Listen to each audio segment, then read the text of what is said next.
आज आम प्रथम प्रस्तुति बैठक चलित वर्षर गुरुपूजन कार्यक्रम सभापति महोदय श्रीयुक्त प्रफुल्ल कुमार महांती तो सब कथा निष्पत्ति नहीं से निष्पत्ति आज सभा ग्रहण कर प्रति स्तर में ग्रहण कर स्वच्छता दरकार हो सकारात्मक भाव दरकार हो सृजनशीलता दरकार हो प्रति क्षेत्र में आम निरहंकार रही हे तो आम ये चलित वर्षर जो पारंपरिक उत्सवटी को जो भाव में पालन करवा से संपर्क में आम सभा तो आम जनईचु तथापि आशा करुचु जड़े व्यक्ति जो व्यक्ति यार सृष्टिकर्ता निर्वाचन मंडली खंडपड़ा निर्वाचन मंडली जिते जन एमएलए गले आज पर्यंत विधायक गले क्या मन को यहाँ छुई नाला हे तो गुरु पूजार जो प्रकार परंपरा रही पूज्यपाद परंपरा रही पूज्य पूजार यहाँ साधारण कथा ना यहाँ गोटे इंटरनेशनल कथा किंतु आम भारत वर्ष जो आर्य समाज रे ये पारंपरिक चेतना पारंपरिक कथा को विषय वस्तु को आम समस्ते समर्थन करुँ से क्षेत्र में आम सभा हृदयंगम कर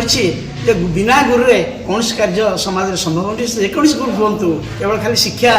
पाठपढ़ा शैक्षिक परिवेश रही हेनी से बहु गुरु अच्छा आज सभापति महोदय आम तो कही जेकोसी गुरु हूँ भी जेकोसी कलार निपुणता थाए आम डाकबू एवं उचित सम्मान देव ये क्षेत्र में आम यो सभारे आम जो इनविटेशन बाबद टी आलोचना है से किसी गोटे जोड़े नुआ प्रस्ताव आम सभा ग्रहण कर अनुसार तदनुसार डाक समर्थन कर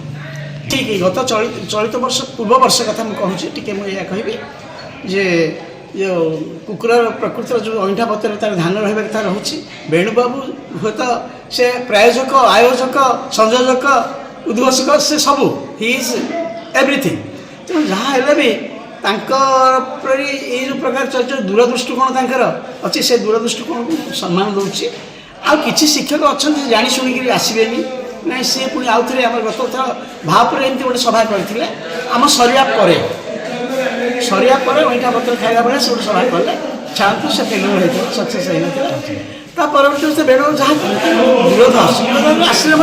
से लोक एत अविचलित सी कौन सी कथा सी किसी भाव माने क्या कथा ग्रहण करेंगे से तो पूजा पूजार आदर करेंगे भाई आम सभापति महोदय कही से कथा सी जी जहाँ कले